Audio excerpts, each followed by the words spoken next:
South India shopping mall, the wedding Mantra, సరికొత్త wedding collection, South India shopping mall.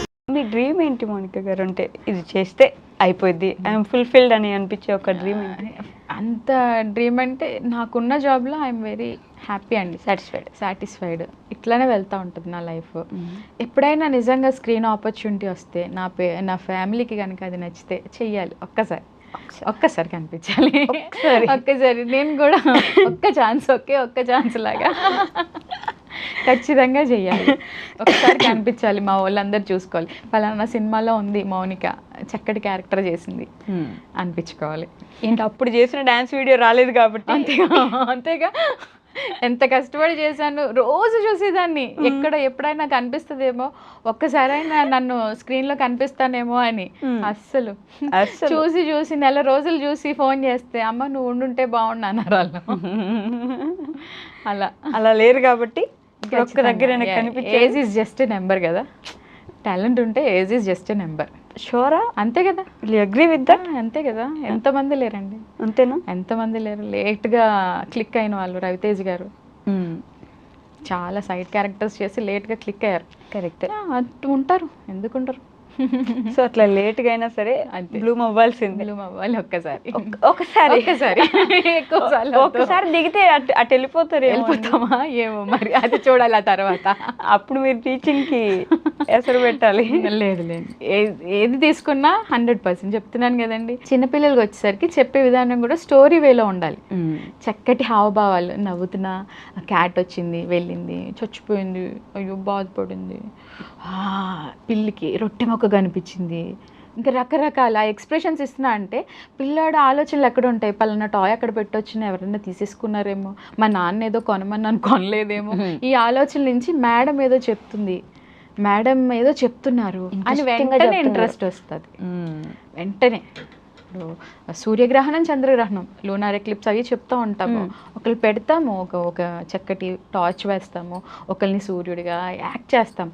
అలా act చేసి వాళ్ళకి ఏర్పడే విధానం చెప్పినప్పుడు ఖచ్చితంగా మర్చిపోరు. ఓకే, బీయింగ్ ఏ టీచర్ నాకు క్వశ్చన్ ఉంది మౌనిక గారు. నేను చిన్నప్పుడు ఉన్నప్పుడు నా మీద ఏదైనా కంప్లైంట్ ఉంటే నేను ఒకవేళ ఏడ్చుదా మా ఇంటికి వెళ్ళి అమ్మ నన్ను టీచర్ కొట్టింది నువ్వు వచ్చి మాట్లాడు అంటే వచ్చి ఇంకో 2 కొట్టండి టీచర్ ఏం పర్లేదు, దానికి చదివస్తే మీరు ఇంకో 2-3 కొట్టండి ఏం పర్లేదు, ఆయమ్మకి చెప్తే ఆయమ్మ తినకపోతే నువ్వు కూడా కొట్టే ఏం బాధలేదు అనేవాళ్ళు.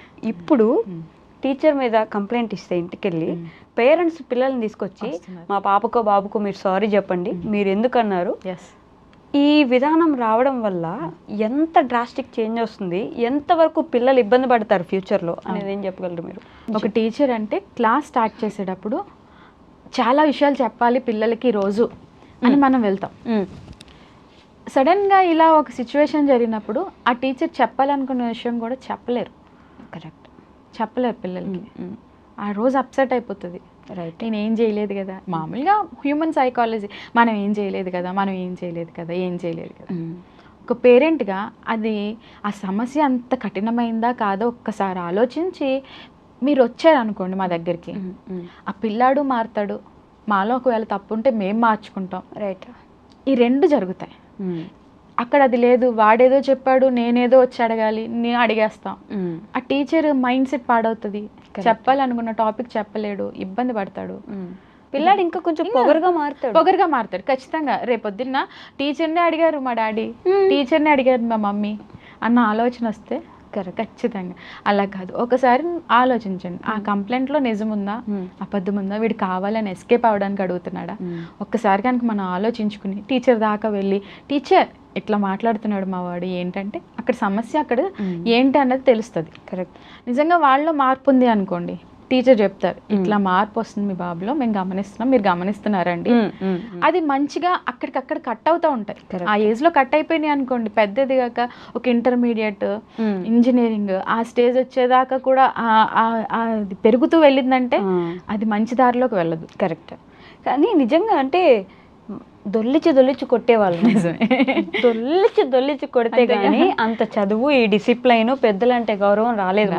ప్రామిస్గా మనందరికీ అంత దొలిచి కొడితేనే గోడ కుర్చీలు, ఆ కుర్చీలు, తొడపాసాలు ఎన్ని పెట్టుంటారో. ఎవరు వచ్చి ఎందుకు కొట్టారు మీరు, ఏ రోజు లేదు. అది లేదు కాబట్టి అంత రెస్పెక్టబుల్. టీచర్ అక్కడ వస్తున్నారంటే ఓయమ్మ ఇటు నుంచైనా పరిగెడదామని అంత భయం ఉండేది. మొన్న ఈ మధ్య ఒక వీడియోలో పాప టీచర్ని కొడుతుంది డైరెక్ట్. నిజం, నేను చూసాను. కొంతమంది అడిగారు అక్క ఎందుకు రియాక్ట్ అవ్వలేదు. ఎట్లా రియాక్ట్ అవుతాం ఒక టీచర్గా, ఆ విషయాన్ని ఎలా రియాక్ట్ అవుతావు? మరి నువ్వు చెడుదారిలో వెళ్తున్నావు, అస్మార్ట్ ఫోన్లు ఏంటి అన్న ఆ విషయాన్ని అసలు ఆ అమ్మాయి మైండ్లో ఏముందో ఒకసారి ఆలోచించండి. అంటే పిల్లల మైండ్ సెట్ అంత మారిపోతుంది. నిజంగా ఎంత ఘోరంగా అవుతారు ఫ్యూచర్లో వాళ్ళు. అలాంటప్పుడు స్కూల్లోనే ఇలాంటి సిచ్యువేషన్స్ జరిగినప్పుడు ఖండించి మనం ఆపగలిగితే ఆ అమ్మాయికి ఆ ఆలోచన రాదు. ఒక టీచర్నే కొట్టేయాలి, నా ఫోన్లో సంథింగ్ ఏదో సీక్రెట్ ఉంది, అది తను తీసేసేయడం ఏంటి, తను చూసేయడం ఏంటి అనుకుంటే అలాంటి ప్రవృత్తులే మనకి బయటపడుతూ ఉంటాయి. స్కూల్లో మీరు ఇచ్చిన చనివే కాదు, అదే ఏదో ఒక రోజు వెళ్ళి అడుగుంటారు మీరు ఇట్లే. అందుకే ఆవిడ అంత ధైర్యంగా అవ్వచ్చు. ఆ ఛాన్సెస్ కూడా ఉన్నాయి. అసలు పట్టించుకోకపోవచ్చు, అంతే కదండి. అయితే అడుగుండొచ్చు ఏదైనా జరిగితే. లేదు అస్సలు పట్టించుకోదు, తనకి అంత ఫ్రీడమ్ ఉంది, ఇంట్లో ఆ ఫ్రీడమ్ ఉంది, ఇంట్లో వాళ్ళే ఫోన్ లాక్కోలేదు, నువ్వెవరు లాక్కోవడానికి అనే ఆలోచన కూడా రావచ్చు. కానీ అసలు అమ్మ ఎంత తప్ప, గురువు అంటే ఎంత ఎంత ఎంత ఇదిగా చూడాలి. గురువు అంతే, ఫస్ట్ ఆ రెస్పెక్ట్ ఇచ్చేయాలి. భలే బాధేస్తుంది, నాకే అంత బాధేస్తే బీయింగ్ ఏ టీచర్ మీ దాంట్లో ఉన్న అందరికి ఎంత ఇది ఉంటుంది. మీరు అలాంటి ఒకటే బయటకు వస్తాయి. మా గ్రూప్స్లో అలాంటివి కోకొల్లలుగా చూస్తుంటాం, టీచర్స్ గ్రూప్లో అలాంటివి కోకొల్లలుగా చూస్తుంటాం. రెస్పెక్ట్ తగ్గిపోతుంది రోజు. రెస్పెక్ట్ లేదు, తగ్గిపోవడం కాదండి, లేదు. ఎంత ఘోరమైన సిచ్యువేషన్స్ కదండి. ఎవరు నేర్పించాలంటారు? ముందు పేరెంట్స్ అండి. ఇప్పుడు నాకు ఒక పిల్లాడు ఉన్నాడు, వాడు కరెక్ట్గా వెళ్తున్నాడా, కరెక్ట్గా మాట్లాడుతున్నాడా, ఫోన్లో ఏం చూస్తున్నాడు, పెద్దవాళ్ళు వచ్చినప్పుడు ఏకవచనంతో వస్తుందా, రెండు అంకుల్ కూర్చోండి అంటున్నాడా, రా కూర్చో అంటున్నాడా, రైట్. అక్కడ మనం గమనించుకుంటే మన పిల్లల్ని మనమే కరెక్ట్ చేసుకుంటే కొంతవరకు స్కూల్లో ఫ్రెండ్స్తో ఎలా ఉంటున్నాడు, టీచర్తో ఎలా మెయింటైన్ చేసుకుంటున్నాడు మేము గమనించుకుని మేము మార్చుకుంటాం ఆ విషయాన్ని. రైట్. వాటికి అన్నీ నేర్పగలుగుతాం, మంచి చెడు ఎలా ప్రవర్తించాలి, ఆడపిల్లలకి అయితే మరి ముఖ్యంగా ఎలా ప్రవర్తించాలి. ఇప్పుడు చిన్న పిల్లలు కూడా చెప్తున్నాం, ఎందుకంటే దారుణంగా ఉంది పరిస్థితి, అన్నీ తెలుస్తున్నాయి వాళ్ళకు కూడా. ఇలా ఉండండి అమ్మా, ఇలా ఉండండి అని చెప్తున్నాం. మీ వరకు మీరు ప్రయత్నం చేస్తే, మా వరకు మేము ప్రయత్నం చేస్తే ఇద్దరం కలిసి ఆ పిల్లోడిని చక్కగా మార్చుకోవచ్చు. ఇప్పుడు అది లేదు, పేరెంట్స్ బిజీగా ఉంటున్నారు, పిల్లల్ని పట్టించుకునే సిచ్యువేషన్లో లేరు. నేను చెప్పాను కదండి, నేను అందుకే యూట్యూబ్ నుంచి వెంటనే టర్న్ అయిపోలేదు, టిక్టాక్ నుంచి యూట్యూబ్కి వెంటనే టర్న్ అవ్వలేదు. నా బిడ్డను కొంచెం మార్చుకోవాలి నేను. ఇప్పుడు దాకా కరోనా అని ఫాదర్ మదర్గా మా ఇద్దరు మొహాలే చూశాడు, అవే తెలుసు వాడికి. బయటకు వెళ్ళాలి, మాట్లాడించాలి, వాడు మాట్లాడితే ఇంకా వినాలి, ఎలా మాట్లాడుతున్నాడో చూడాలి, మార్చుకోవాలి. ఈ రకంగా వాడు ఒక కొలిక్కి వచ్చి బాగున్నాక అప్పుడు అదే చిన్నపిల్లోడు కదా, వాడికి ఏం తెలుసు ఇప్పుడు అంటారులే. ఇప్పుడు రావే పోవే అంటే వాడు చిన్నపిల్లోడు కదా. అది ఎక్కడ ఇంట్లో మన పేరెంట్స్ అంటున్నప్పుడు, రిలేటివ్స్లో పక్క ఇంట్లో వాళ్ళు అంటున్నప్పుడు గమనిస్తాడు.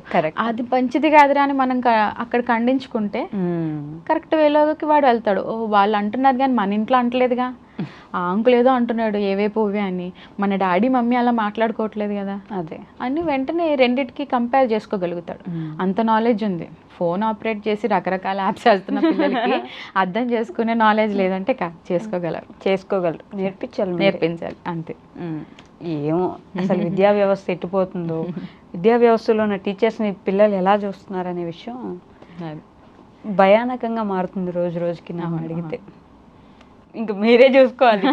నెక్స్ట్ ఇప్పుడు పిల్లల్ని కనాలంటే భయం వేస్తుందండి, ప్రామిస్గా. ఇప్పుడు పెళ్లి చేసుకొని పిల్లల్ని కనాలంటే ఏమో ఎందుకులే, ఇప్పుడు ఆ సమాజంలో ఆ దరిద్ర వాళ్ళల్లో మన పిల్లోడు ఒకడు ఉంటాడు అనే ఆలోచన ఎంత భయంకరంగా ఉంటుంది చెప్పండి. అలా కూడా ఉంటుంది. కన్నాక తప్పదు, మంచిగా పెంచుకోవాలి అన్న ఆలోచన కూడా రావాలి. కనీసం వాడే ఎదిగిపోతాడు అంటే కాదు.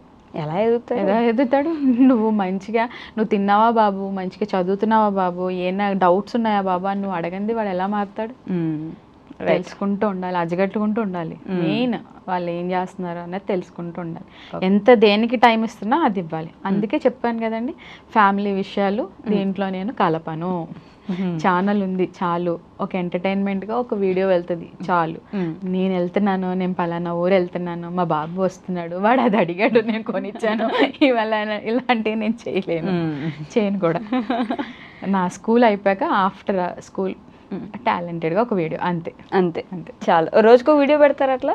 2-3 పెడతా ఉంటాను. స్టార్టింగ్ డేస్లో మేలోనే స్టార్ట్ చేశాను కదండి, రీచ్ బాగుండాలి అని ఆల్మోస్ట్ 6-7 వీడియోస్, షార్ట్సే కదా మన ఏం లాంగ్ వీడియోస్ కాదు, షార్ట్సే 6-7 షార్ట్స్ పెట్టేదాన్ని. ఓకే. అప్పుడు బాగా కంటిన్యూగా 3-4 మంత్స్ పెట్టడంతో అలాగా మంచి రీచ్ వచ్చింది.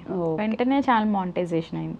ఆ తర్వాత నేను ఒక వీడియో పెట్టాను, ఎవరికన్నా ఛానల్ మానిటైజేషన్ అవ్వాలి అంటే ఎన్ని పెట్టామని చూడొద్దు, వ్యూస్ ఎన్ని వెళ్తున్నాయో రోజు కౌంట్ చేసుకోండి, దాని ప్రకారం చేయగలుగుతాం. ఏదో